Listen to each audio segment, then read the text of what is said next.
பரிசேயர் ஏரோதியரின் புளித்த மாவு. இச்சொற்றொடர் பரிசேயர் ஏரோதியர் கொண்டிருந்த பழமைவாதம், ஆர்த்தோடாக்ஸ் அடிப்படைவாதம், ஃபண்டமெண்டலிஸ்ட், பதவி வெறி, இன்கம்பன்சி போன்றவற்றை குறிக்கிறது.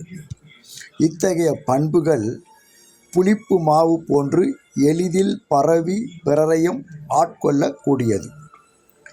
இயேசு ஆற்றிய மாபெரும் பகிர்தலை கண்டும் அதில் பங்கேற்றும் தங்களுக்கு உணவில்லையே என்று சீடர்கள் வருத்தமடைந்தது என்பது அவர்கள் இயேசு யார் என்று இன்னமும் புரிந்து கொள்ளவில்லை என்பதையே காட்டுகிறது. நீங்கள் உங்களிடம் அப்பம் இல்லை என்று ஏன் பேசிக் கொள்கிறீர்கள்?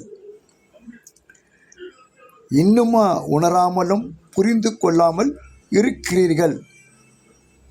உங்கள் உள்ளம் மழுங்கியா போயிற்று? கண்ணிருந்தும் நீங்கள் காண்பதில்லையா?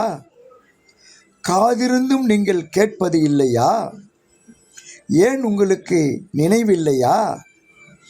5 அப்பங்களையும் நான் 5000 பேருக்கு விட்டு அளித்தபோது மீதி துண்டுகளை எத்தனை கூடைகள் நிறைய எடுத்தீர்கள் என்று இயேசு சீடர்களிடம் தொடுக்கும் 7 கேள்விகள் அவர்கள் இயேசு தாம் யார் என்பதையும் தமது இறையாட்சி பணியின் தன்மையான மனித நேயம், பரிவு, தாராள குணம் போன்றவற்றை சரியாக கற்றுக்கொள்ள வேண்டும் என்பதையும் வலியுறுத்துகின்றன.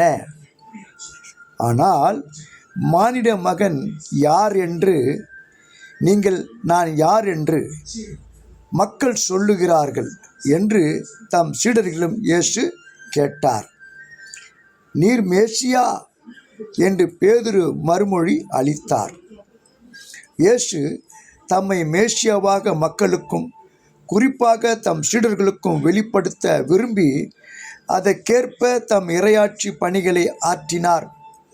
மக்களும் சீடர்களும் இயேசுவின் வல்ல செயல்களை கண்டு மக்களும் குறிப்பாக சீடர்களும் கண்டு வியந்தனர். அவர் போதனையை ஏற்றனர். சீடர்கள் தம்மை பற்றி தெளிவான அறிவு பெற வேண்டும். இயேசு கண்ணும் கருத்துமாக இருந்தார்.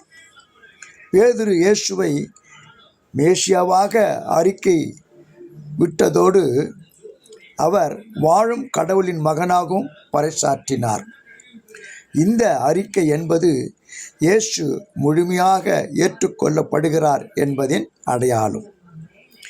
நாமும் இயேசு மேசியா என்றும் வாழும் கடவுளின் மகன் என்றும் அறிக்கையிட்டு அவர் நமது வாழ்வில் நமக்கு செய்த எல்லா வல்ல செயல்களை, அருண் செயல்களை சான்றுகளாக பறைசாற்ற வேண்டாமா? சிந்திப்போம். கடவுள் உங்களை ஆசீர்வதிப்பாராக. ஆமேன்.